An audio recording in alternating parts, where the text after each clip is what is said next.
باپ اور بیٹے اور روح القدس کے نام میں آمین۔ بائبل مقدس میں سے زبور 54 جو 7 آیات پر مشتمل ہے۔ دشمنوں سے حفاظت کی مناجات۔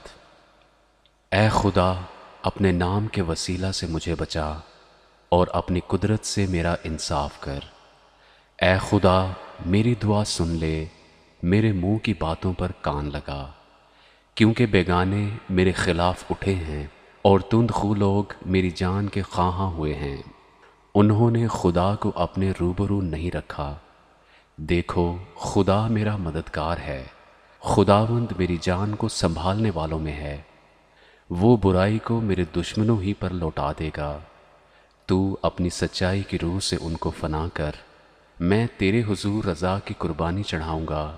اے خداوند، میں تیرے نام کی شکر گزاری کروں گا، کیونکہ وہ خوب ہے، کیونکہ اس نے مجھے سب مصیبتوں سے چھڑایا ہے اور میری آنکھ نے میرے دشمنوں کو دیکھ لیا ہے۔ آمین۔